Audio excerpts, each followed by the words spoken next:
I always thought peace had a sound. The slow creak of my wooden bridge, the soft splash of trout in the creek below, and the wind brushing through the pine trees.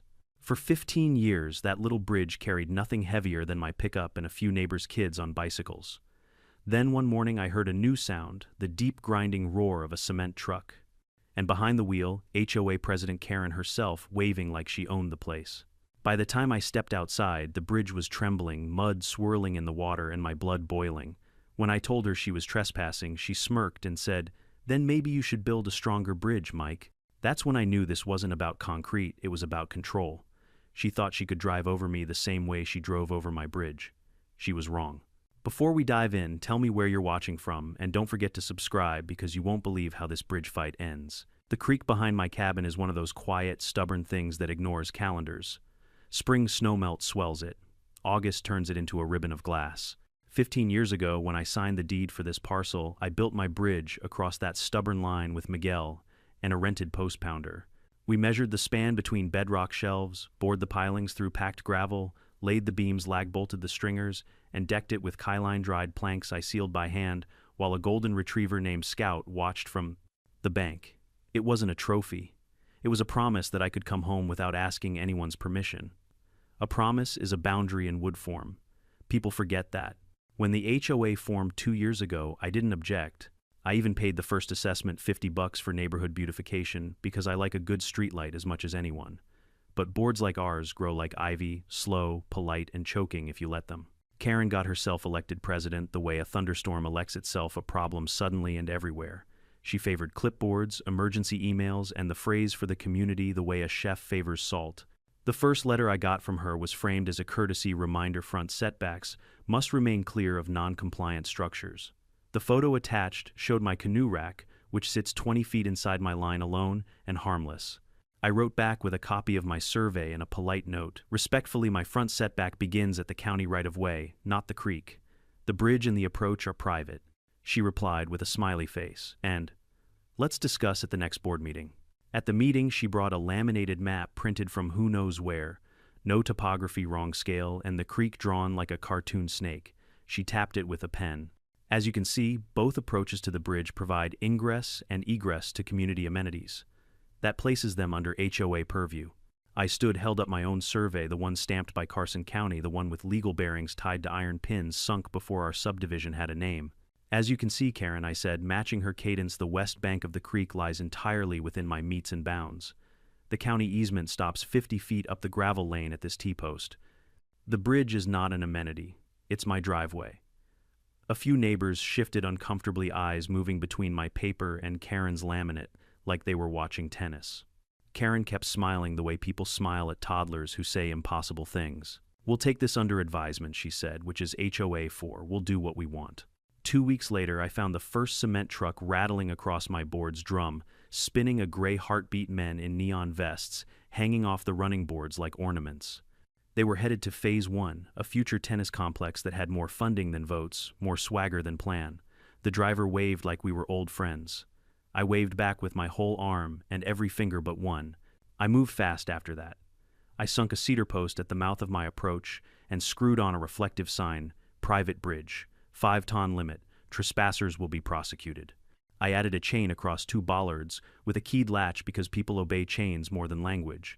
Then I called Karen. "You're trespassing," I said when she picked up. "We're improving the neighborhood," she answered. "A little cooperation would go a long way." "Cooperation happens between equals," I said. "Not between a deed and a committee."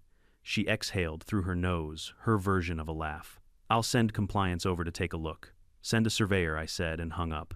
By lunchtime, the chain was cut and the sign was gone. In its place, zip-tied to my post, hung a pastel notice in cheerful font: "Non-compliance, unauthorized restrictive device, remove within 24 hours or be fined."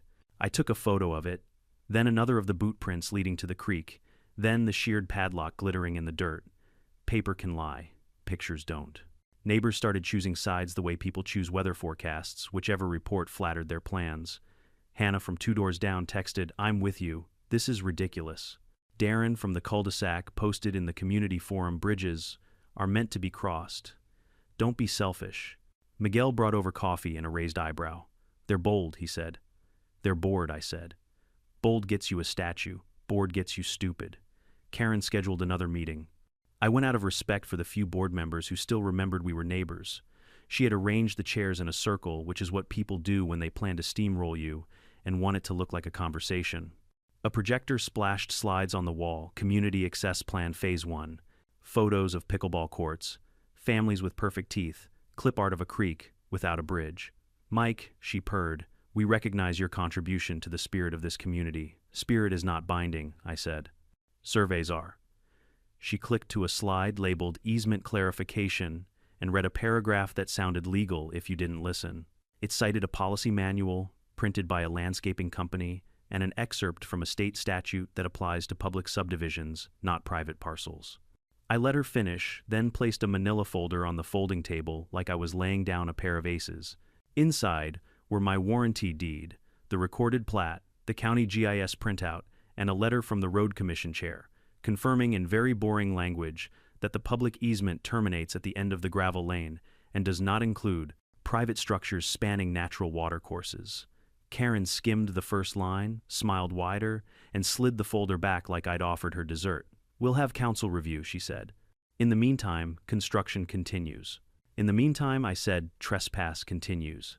That night, I stood on the bridge and listened. The creek talked in the steady syllables. It always uses bumping stones, tapping roots, flattering itself against the pilings.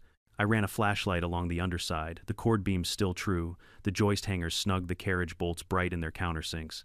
I measured deflection at midspan under my truck, less than a quarter inch, well within what Miguel and I had designed for. It wasn't the bridge I doubted, it was the people who refused to understand it. The next morning, the second truck came at daybreak long before emails can object to anything.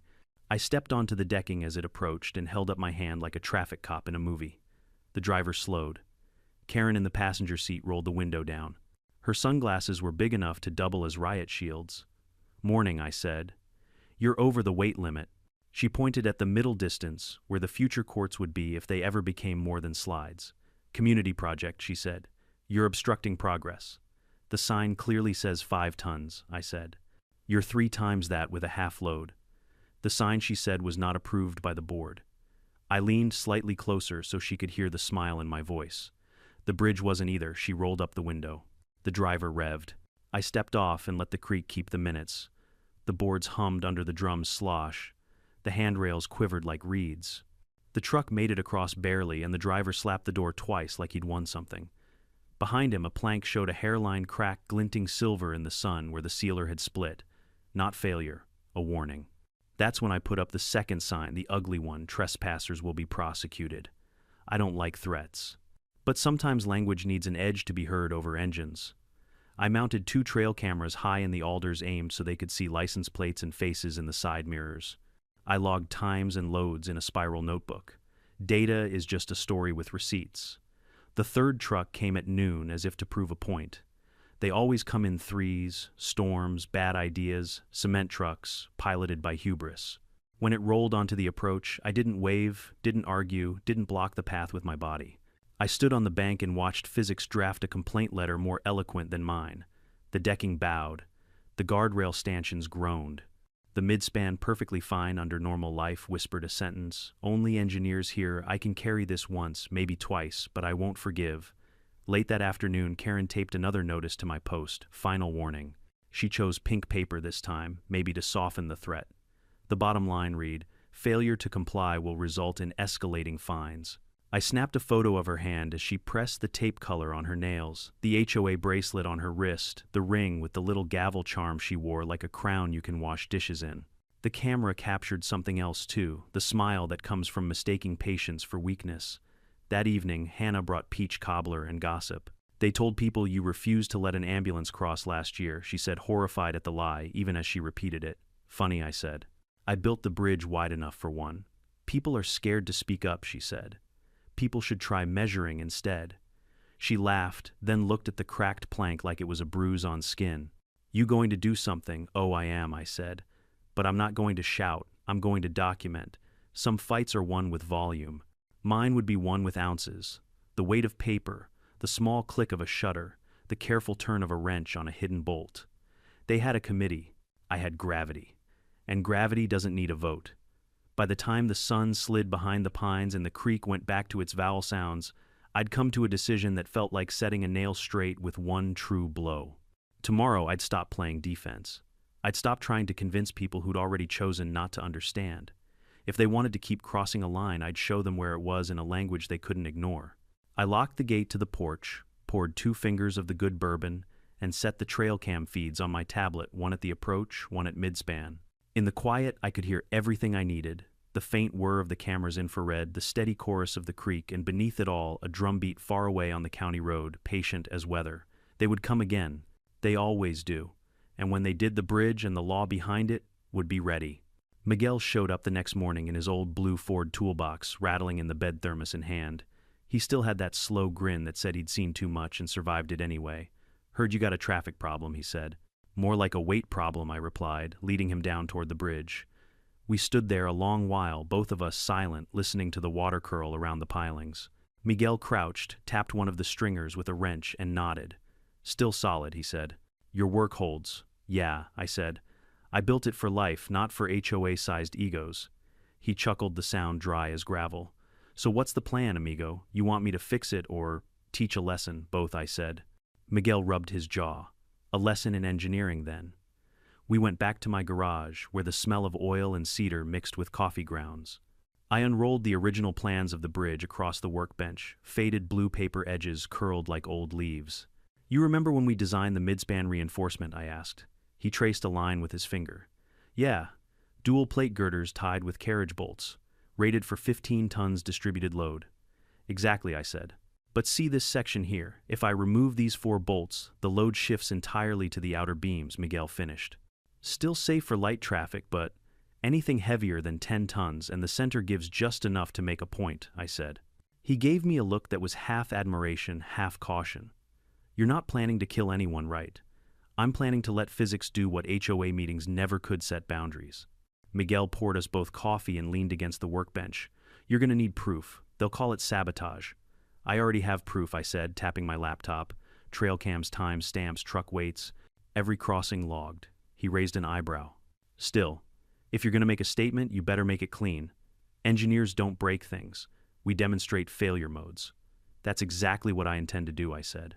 That afternoon, we got to work. I pulled off the decking near the midspan, unbolting 1 plank at a time, while Miguel measured angles with a laser level. We replaced the central reinforcement plates with a set that looked identical but were connected by shear pins designed to bend and disengage if overloaded. Nothing illegal, nothing unsafe for normal use.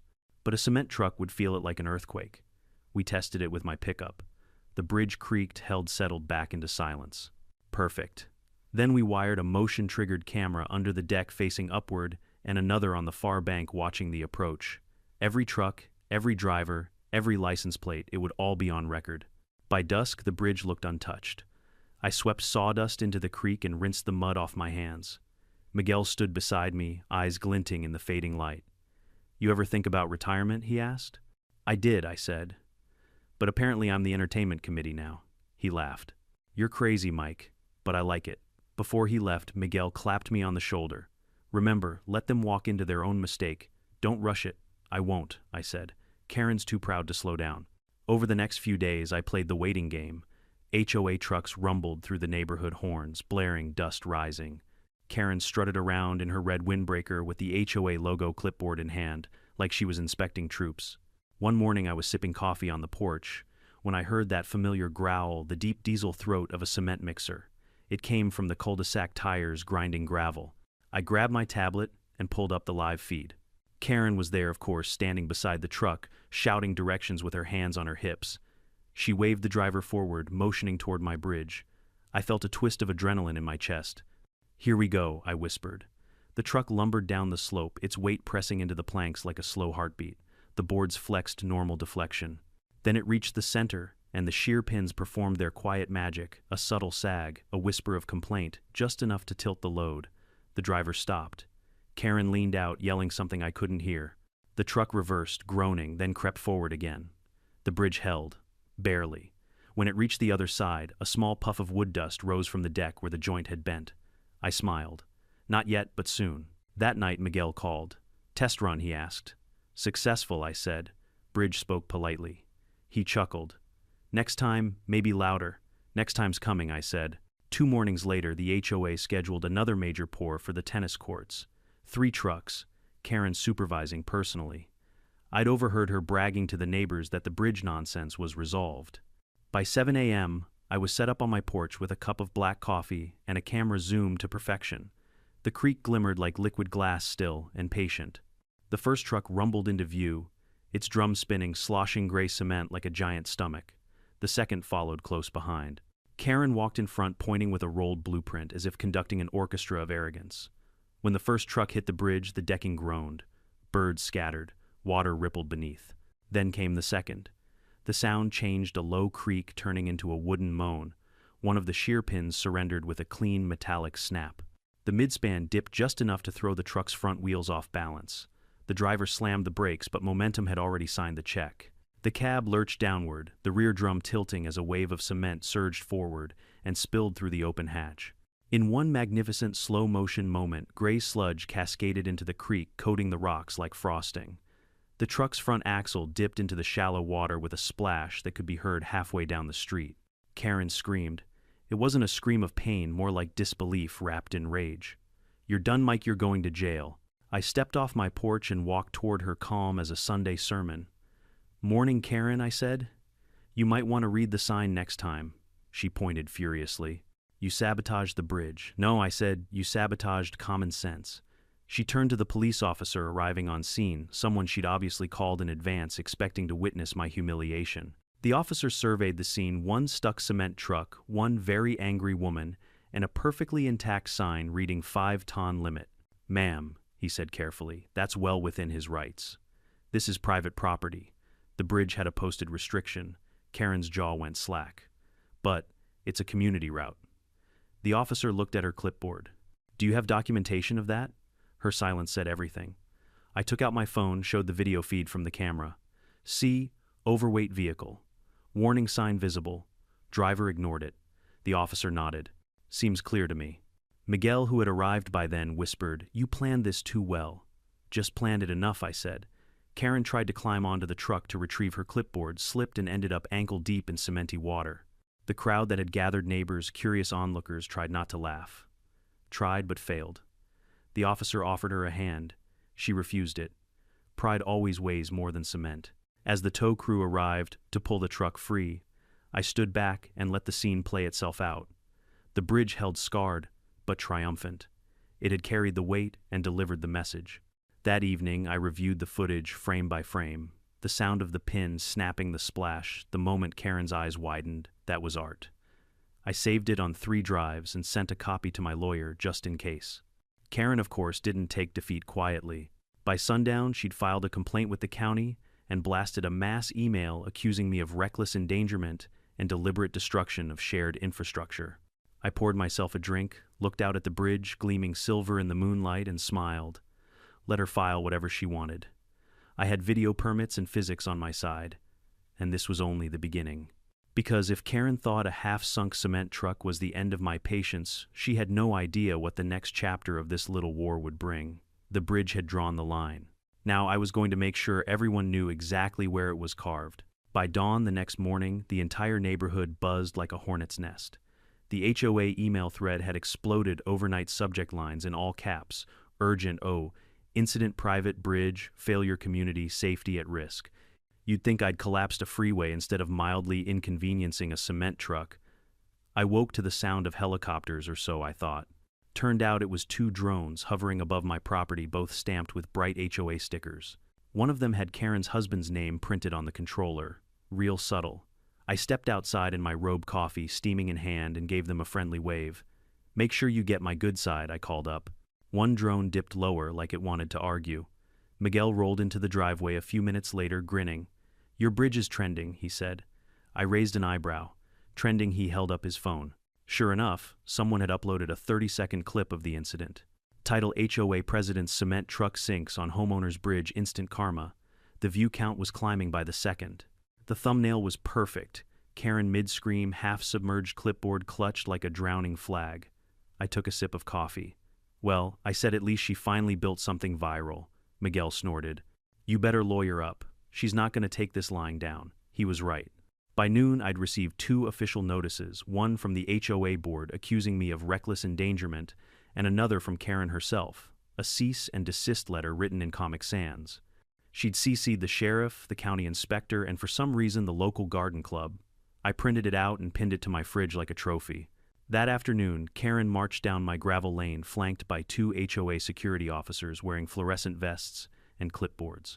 They stopped at the start of the bridge, what was left of the concrete truck still being winched out by a recovery crew. Karen's face was red, her hair plastered to her forehead. "You've destroyed community property, Mike," she barked. "Community property?" I asked. "Funny, I must have missed the part where the HOA paid to build this. This bridge services our development," she shot back. "You've endangered our residents." I pointed at the sign still bolted to the post, "Private bridge, 5-ton limit. Your trucks endangered themselves." Karen jabbed a manicured finger toward me. "You tampered with the structure," Miguel, standing behind me, said quietly. "Lady, he's the one who built it." Karen ignored him. "You'll pay for this. The board has voted unanimously to fine you $25,000 for property damage."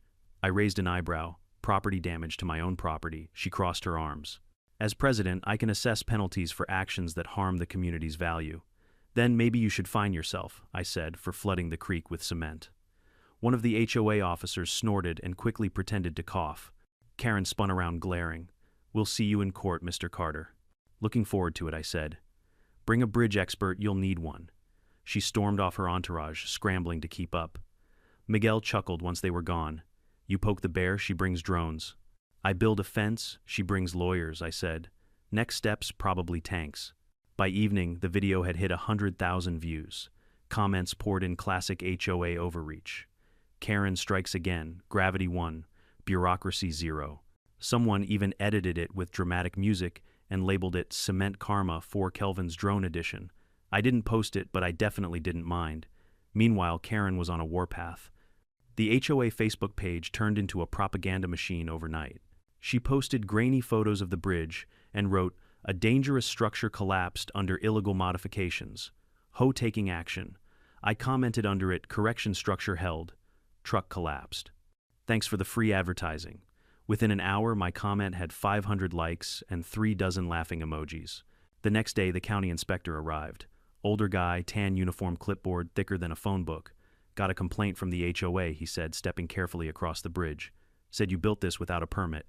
"I built it 15 years ago," I said, handing him a folder. "Here's the original construction approval from the county office." He flipped through the papers, nodding. "Looks good to me." Karen must have been watching from her window, because 10 minutes later she came storming down again, heels clacking like gunfire. "What are you doing here?" she demanded. "Inspection," the man said calmly. "Everything checks out. Mr. Carter's bridge is up to code." Karen's voice rose an octave. "That's impossible. It collapsed." He gestured toward the structure, still perfectly intact, except for one dented railing. "Looks pretty solid to me." She opened her mouth, closed it again, then turned and stomped away, muttering something about bias and conspiracy. The inspector watched her go. "She always like that. Only on weekdays," I said. He laughed. "Well, for what it's worth, you're fine legally. But if she pushes harder, keep your records tight." "Oh, they're tighter than her tennis court budget," I said. He grinned. "Good luck, Mr. Carter." Over the next week, Karen's campaign to paint me as a public menace backfired spectacularly. The local news picked up the story. They loved the video, loved the headline, loved the absurdity of it all. Cement truck meets its match in small-town bridge dispute. They even interviewed me live on camera. I wore my cleanest flannel and my most neutral smile. "Mr. Carter," the reporter asked, "some say this was a deliberate act of sabotage. What do you say to that?" "I say, physics doesn't take sides," I replied. "It just enforces the rules." The clip aired that evening. Karen tried to spin it, claiming she'd been misrepresented, but by then, the internet had already crowned her Cement Karen. Memes flooded social media, her face photoshopped on traffic signs, bridge emojis under every comment. Even the HOA board began to crack. One member, a retired lawyer named Thomas, stopped by my property quietly one morning. Off the record, he said, "You're not the villain here. She's overstepped." Off the record, I said, "I know." He smiled faintly. "You're not alone. Half the neighborhood's tired of her nonsense. If she keeps pushing this, she'll destroy herself." I watched him drive away, gravel crunching under his tires, and thought maybe she already has. Still, Karen wasn't finished. A week later, she called an emergency HOA meeting regarding infrastructure collapse. Flyers were taped to mailboxes like Amber Alerts. I went, of course. Couldn't miss the show. The community hall was packed, folding chairs, murmurs, cell phones recording. Karen stood at the front, a projector glowing behind her. On the screen, a slide titled Public Safety Threat, the Carter Bridge Incident. She launched into a speech about negligence, danger, liability. Every sentence dripped with self-righteousness. Then she played a video, my bridge camera footage she'd clearly obtained through her drone recordings. The crowd gasped when the cement truck tilted. But then she made her mistake. She paused the video and shouted, "This man intentionally weakened a community bridge to harm HOA property." I stood slowly. "Community bridge?" I asked. "Would you like to see the deed, Karen?" I walked to the front, handed her a copy. Page 3, Section 4, private easement ends 50 feet before the creek. You've been trespassing for months. The room erupted into whispers. One neighbor raised his hand. "Wait, so the HOA's been using his bridge illegally?" Karen's face went pale. "That's irrelevant to the safety issue." Thomas, sitting near the back, called out, "Actually, it's completely relevant." Karen started shouting, "You're all missing the point. He's endangering us." Another neighbor muttered, "Pretty sure you endangered yourself, lady." The meeting descended into chaos, phones out, people arguing, Karen red-faced and trembling. She slammed her clipboard on the podium. "This meeting is adjourned," and just like that, the crowd scattered, half laughing, half filming. I walked out into the night with Miguel beside me. "She's unraveling," he said. "Let her," I replied. Sometimes, the best revenge is giving someone enough rope to hang their own arguments. That night I sat on my porch watching the moonlight shimmer on the creek. The bridge was still quiet, loyal as ever. I ran my hand along the rail, feeling the rough grain of the wood under my fingertips. "They called you dangerous," I said softly, "but you were just honest." The trail cam light blinked faintly from under the deck. Karen would come again, maybe with lawyers, maybe with inspectors, maybe even with another truck. But next time, I'd be ready with more than physics. Next time, I'd bring the law. Because if the HOA wanted a fight over boundaries, I was about to show them what a real one looked like. 2 days after the meeting, I got my first official lawsuit. Notice thick envelope, gold HOA seal, and that faint perfume of arrogance that only comes from documents signed by Karen. The letter accused me of willful property destruction, emotional distress, and intentional interference with community infrastructure. She wanted $250, 0 inches damages. I almost laughed hard enough to spill my coffee. Emotional distress, maybe from staring too long at her own reflection. Miguel stopped by just as I finished reading it. He saw the envelope on my porch table, gave a low whistle, and said, "Looks expensive." "Yeah," I said for her. He leaned on the railing. "You gonna fight this?" "Oh, I'm not fighting," I said. "I'm documenting. Fighting's loud. Documentation's permanent." The next week turned my quiet property into a circus. HOA contractors appeared snapping pictures of my bridge from every angle. A county drone hovered above for half an hour. Someone even measured my mailbox, don't ask me why. Karen strutted around with a new folder labeled Evidence. Every time she saw me, she smiled that brittle politician's smile that meant she'd already written my obituary. I started wearing sunglasses just so I could smirk without her seeing. By Friday, the story hit local TV again. A serious anchor in a gray suit stood beside a photo of my bridge and said, "New developments in the HOA bridge dispute." They aired snippets of Karen's interview, her voice trembling theatrically as she said, "He put the entire community in danger for a petty argument. We're lucky no one was killed." Then they cut to my clip, me standing by the railing, arms crossed, saying, "If you ignore the sign, the problem isn't the bridge." Guess which one the viewers believed. Karen, furious that the public wasn't on her side, started sending mass emails. Subject lines like urgent, dangerous neighbor, still at large in community legal defense fund. She was trying to turn the HOA budget into her personal war chest. But Thomas, the lawyer on the board, pushed back. He emailed everyone the HOA charter, highlighting the section that said funds couldn't be used for private lawsuits. His message ended with, "If Karen wants to sue, she does so at her own expense." The next day, her emails stopped.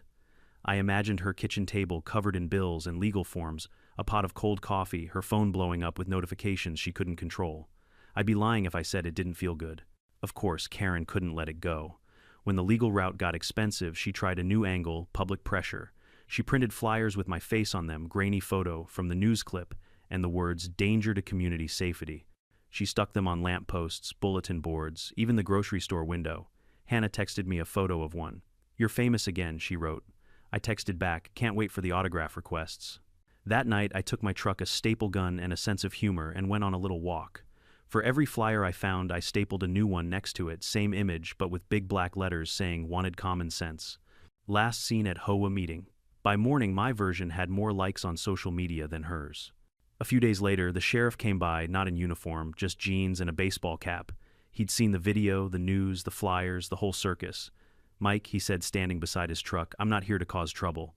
I just gotta make sure everything's safe. Safer than a cement truck, I'd say," I told him. He grinned. "That's what I figured. County records show the bridge is yours. No easement, no shared access. You're in the clear.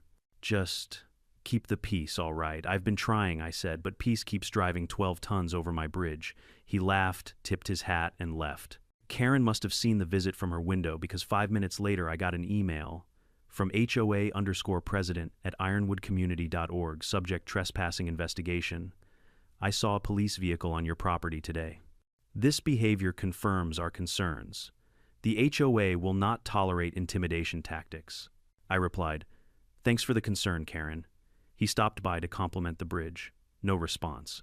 But behind the comedy, things were getting serious. Karen had officially filed her lawsuit in county court. I received the summons the next week. She'd hired Hamilton and Wade LLP, a fancy law firm from downtown that charges by the syllable. I met my lawyer, a sharp woman named Lisa Barrett, who specialized in property disputes. She looked through my documents, the videos, the original blueprints, and smiled like a chess player seeing a checkmate 3 moves away. "She doesn't have a case," Lisa said. "You've got signed surveys, clear ownership, posted restrictions, and video proof that her trucks ignored them. She's not trying to win," I said. "She's trying to exhaust me." Lisa leaned back. "Then, let's make her pay for the privilege." While the legal gears turned, Karen's grip on the HOA began to slip.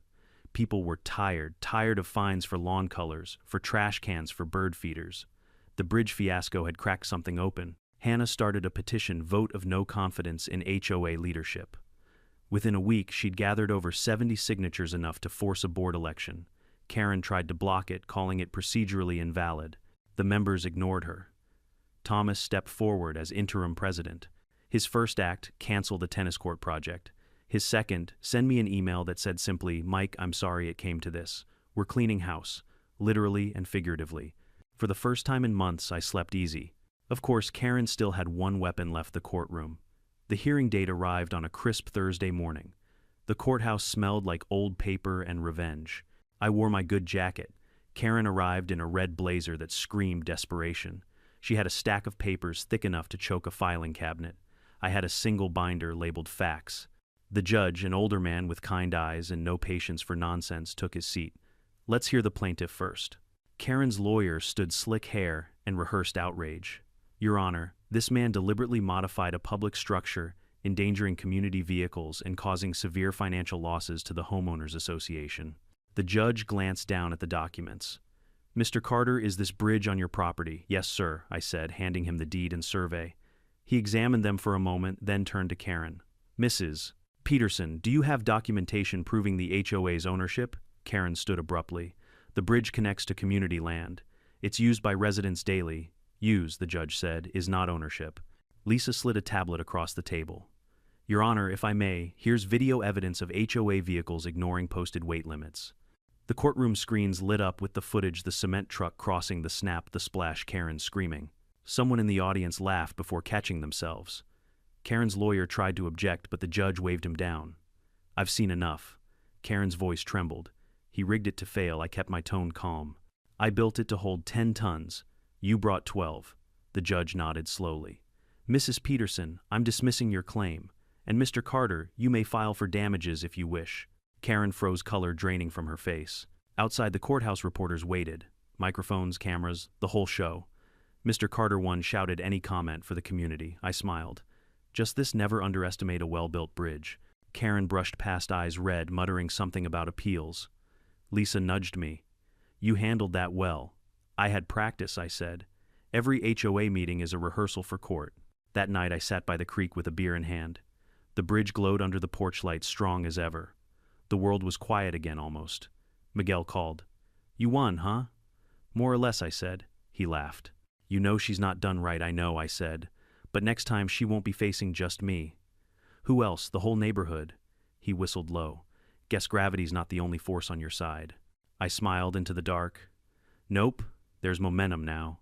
The water whispered below, steady, relentless, just like truth. If you've ever been through a lawsuit, you know it doesn't begin with drama, it begins with waiting.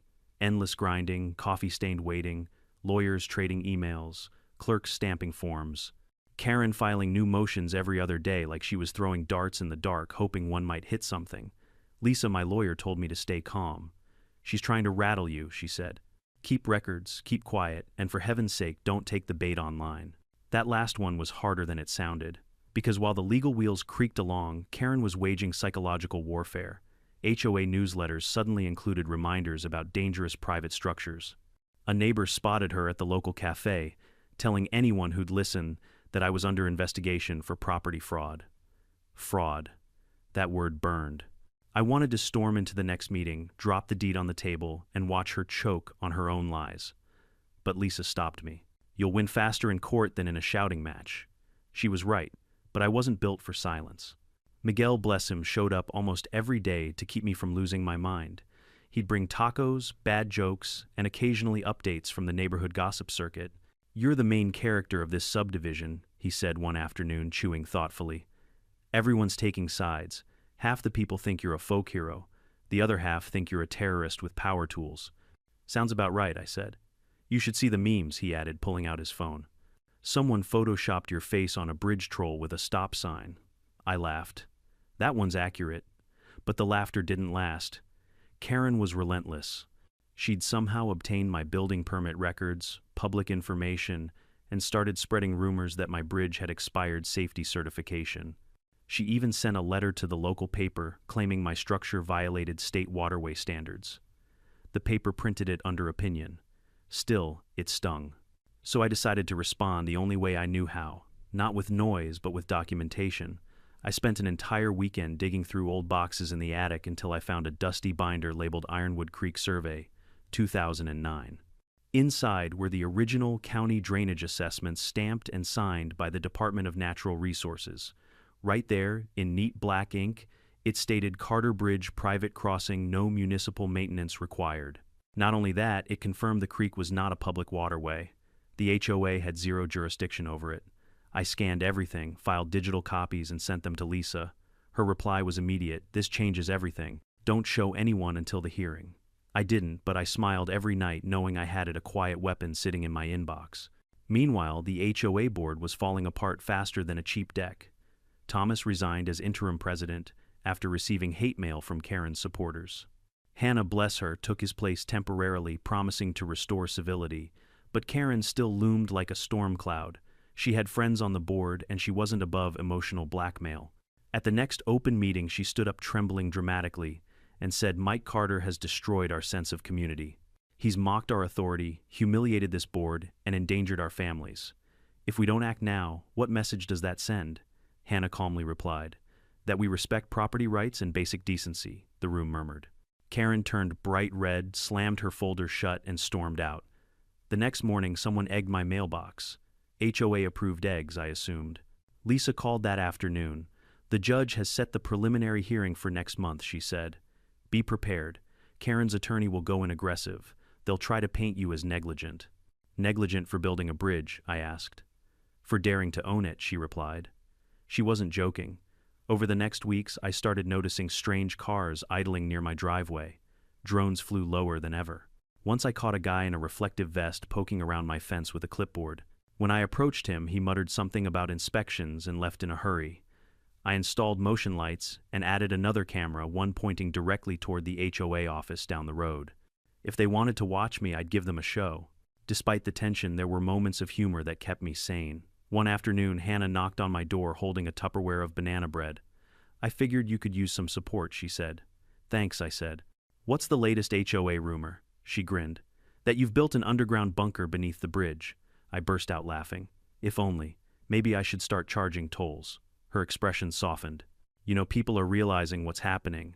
They're tired of her control. She's unraveling, Mike. I hope so, I said, because I'm running out of coffee. The calm before court was deceptive. From the outside, everything seemed still. No new emails, no letters, no public fights. But underneath the HOA, machine was humming, collecting signatures, pushing narratives. Karen wasn't retreating, she was regrouping. One evening I got a phone call from an unknown number. The voice on the other end was low nervous. "Mr. Carter, it's Jacob. I'm the HOA treasurer. I just wanted to give you a heads up. Karen's been editing documents." "Editing," I said. "Like what?" "She changed the HOA map on record, the one showing property lines. She moved the boundary 50 feet onto your land." My grip tightened on the phone. "That's forgery." "I know," he said quickly, "but I'm not getting dragged into this. I'm sending you a copy of the original before she changed it. Do what you want with it. Just don't mention me." He hung up. I opened the email 5 minutes later. Sure enough, there it was, the old HOA map versus the revised version. The difference was obvious. My property line had magically shifted like tectonic plates on command. I forwarded it straight to Lisa. Her reply came in seconds. "Unbelievable. Keep this quiet. We'll use it when it hurts most." I smiled. The bridge wasn't the only trap now. Weeks passed. The town moved on, or tried to. The video's views crossed 2 million. Merch popped up online, "Don't cross my bridge" mugs, "Cement happens" t-shirts. I didn't make a cent, but the irony was delicious. Meanwhile, Karen avoided me completely. No more drones, no more shouting, no more letters. It was eerie, like the forest before a wildfire. I spent the time repairing the bridge properly this time. Replaced the warped decking, retightened bolts, added fresh sealant. Miguel helped humming as he worked. "You know," he said, "there's something poetic about fixing what they tried to destroy." "Yeah," I said.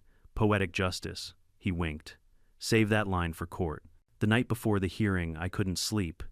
The moonlight shimmered off the creek, silvering the water like spilled mercury. I walked onto the bridge barefoot, feeling every vibration through the boards. This thing had started as wood and bolts. Now it was a symbol of boundaries, of patience, of the one line I refused to let anyone erase. I leaned against the railing, whispering to the dark, "Tomorrow we end this." The creek gurgled like it was answering back. Morning came sharp and cold. I dressed in a clean shirt, tucked my evidence folder under my arm, and met Lisa in the courthouse lobby. She looked confident.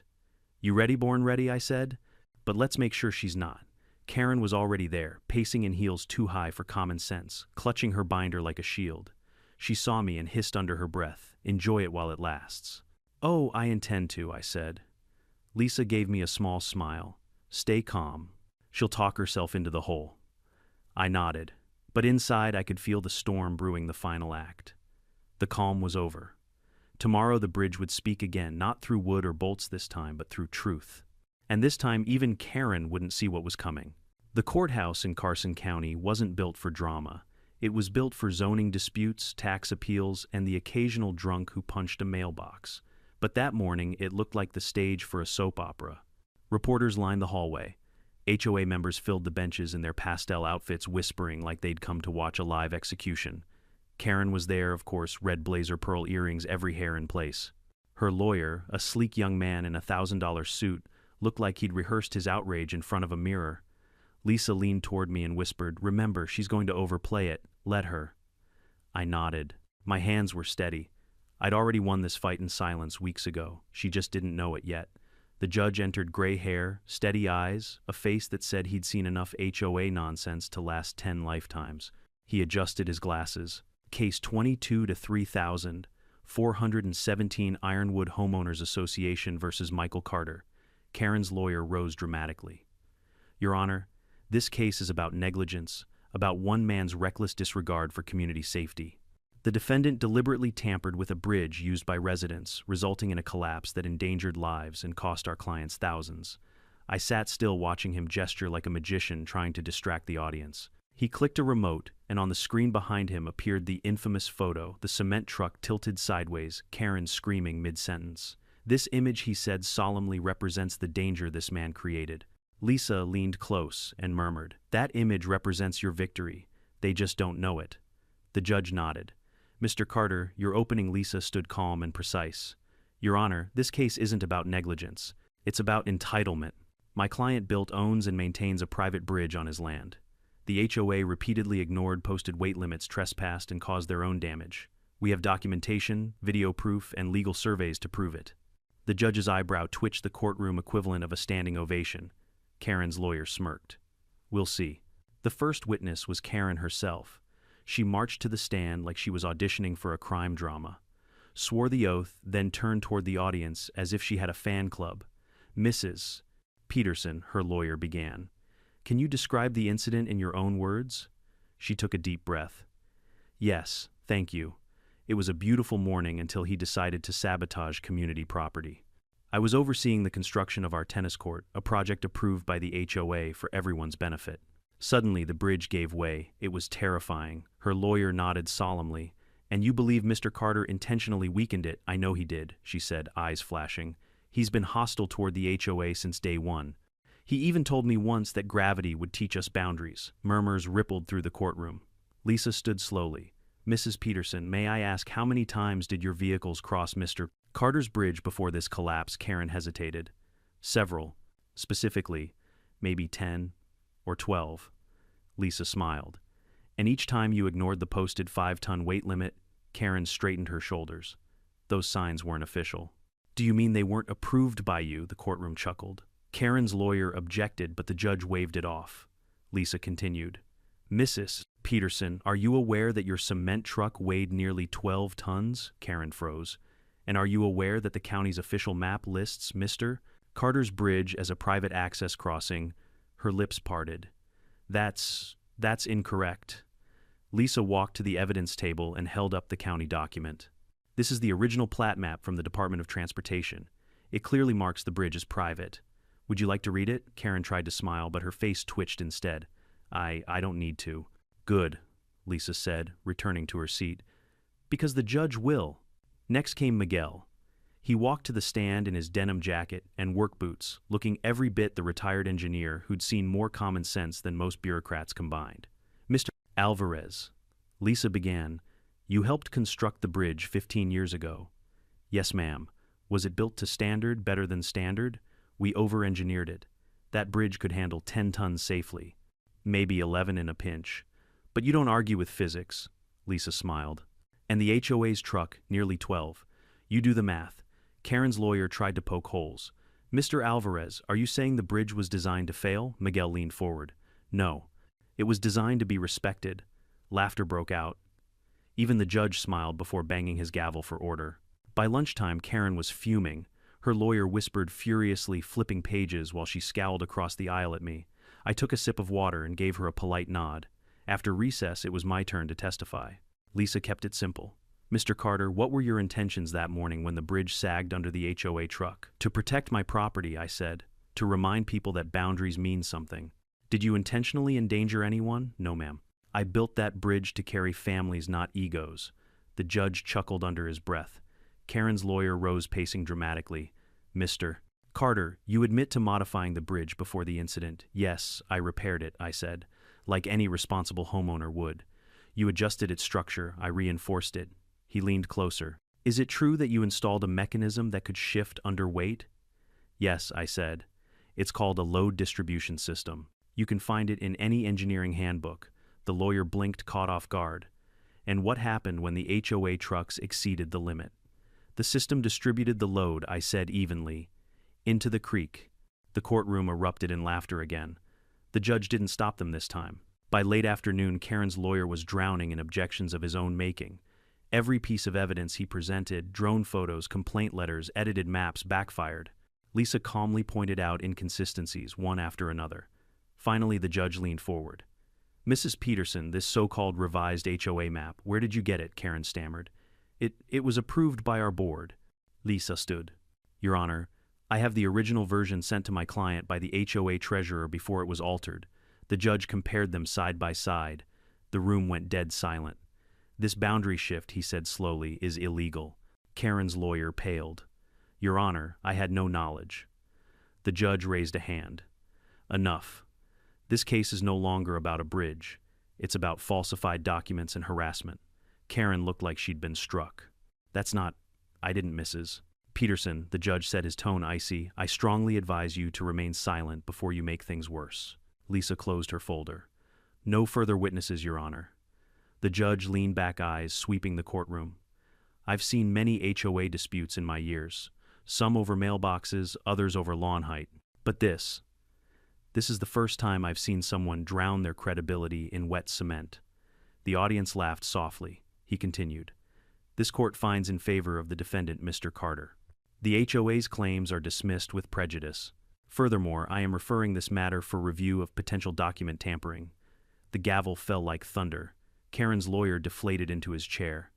Karen sat frozen eyes, glassy mouth trembling. I didn't gloat. I didn't need to. The look on her face was payment enough. As we walked out, Lisa leaned over and said, "That's checkmate." I smiled. "Not quite. There's one more move." She raised an eyebrow.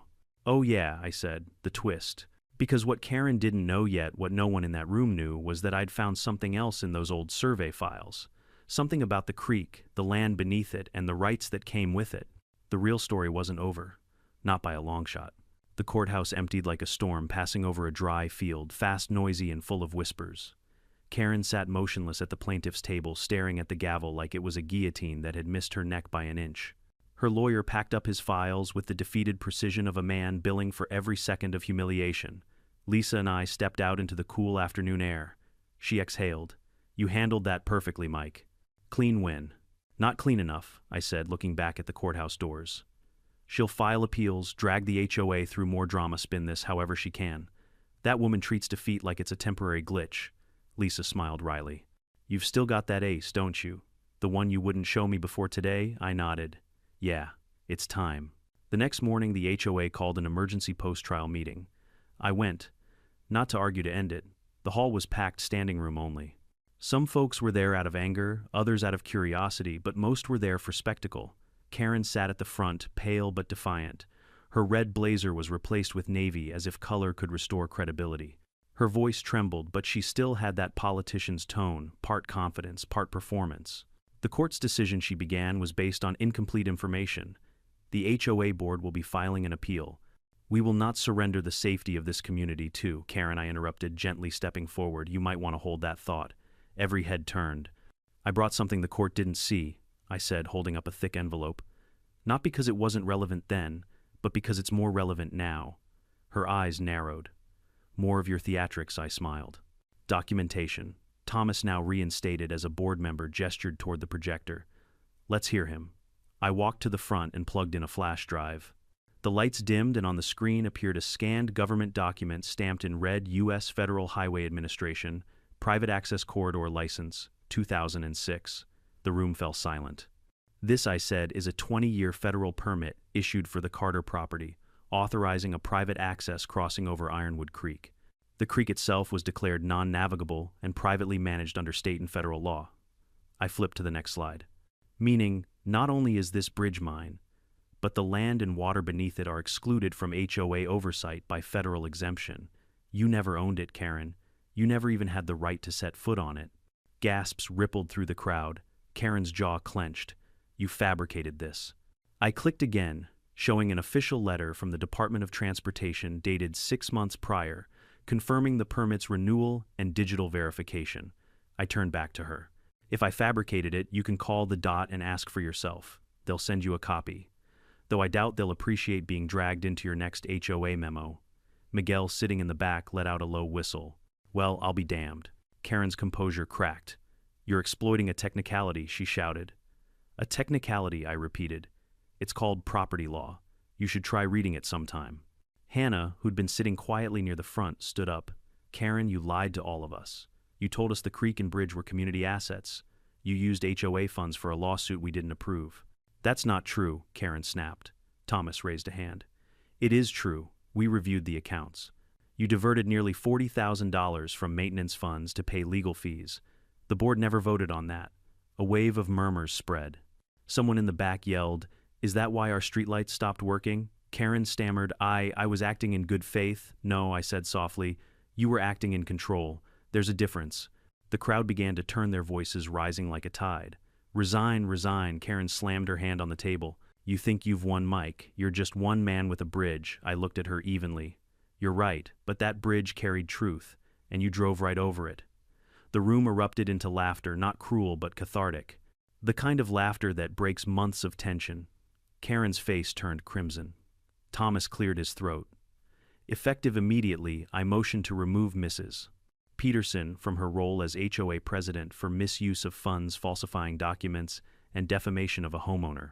The motion passed unanimously. Karen stood frozen, trembling eyes darting from face to face like she was looking for someone to save her. No one did. When it was over, she gathered her folders and stormed out. For once, there were no cameras, no drones, no audience left to admire her downfall. Outside, she stopped by my truck as I was loading my bag. "You think this is over," she hissed. "It is for you," I said. "But if you want to cross that bridge again, make sure you ask permission first." She opened her mouth to reply, then thought better of it, turned and walked away. A week later, I received an official letter from the new HOA board. It wasn't a threat or a warning or a fine. It was an apology. Mr. Carter, the Ironwood HOA formally apologizes for the misconduct of our former president. We acknowledge your legal ownership of the Carter Bridge and surrounding property. We also wish to thank you for your patience and your example of standing up for one's rights. Attached was a check for $10,000 reimbursement for legal fees. I didn't cash it. I framed it and hung it in the hallway. That was better art than anything I could buy. Life in Ironwood changed after that. The drones disappeared. The tennis court project was scrapped. The HOA meetings went from screaming matches to potlucks. For the first time in years, neighbors actually waved when they drove by instead of pretending they didn't see me. Even the creek seemed quieter, like it was exhaling after holding its breath through months of chaos. Miguel came over one evening with 2 beers. So he said, sitting on the bridge rail, "What's next for the man who defeated an HOA retirement?" I said. "For real this time." He laughed. "Sure, until someone parks on your property line again." I shrugged. "Then I'll just build another bridge." We sat there in silence as the sun dipped low, turning the water into gold. For the first time in a long time, I felt something close to peace. Not the kind that comes from quiet, but from closure. A few days later, I posted a short video on my social media. It was just me standing on the bridge holding my old survey map. Sometimes I said into the camera, "You don't need revenge.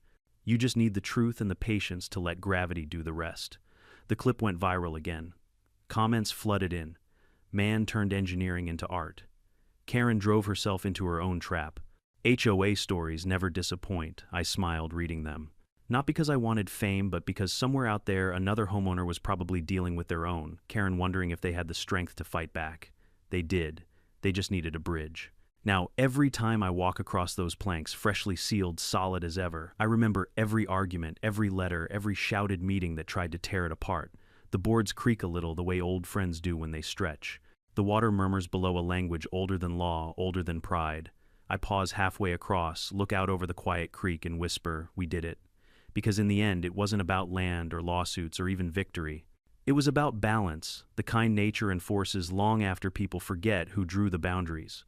Sometimes justice doesn't need a hammer, just a little weight. Some battles aren't fought with fists or fury, they're fought with patience, proof, and principle. When someone crosses your line, don't rush to shout louder, stand firmer. The truth has a way of holding its own, just like a well-built bridge. This story isn't about revenge, it's about respect. About how one person's arrogance can collapse under the quiet weight of accountability. And about how standing your ground doesn't always mean confrontation. Sometimes it just means knowing what's yours and refusing to let anyone rewrite it. If you've ever dealt with an HOA that forgot its limits, or a neighbor who mistook kindness for weakness, remember this: calm is not surrender, silence is not defeat. Every bridge has its limit, and when people ignore it, they eventually fall in on their own. Now it's your turn. Have you ever faced someone like Karen? Share your story in the comments below. I read every one. And if you enjoyed this tale, don't forget to like, subscribe, and stay tuned.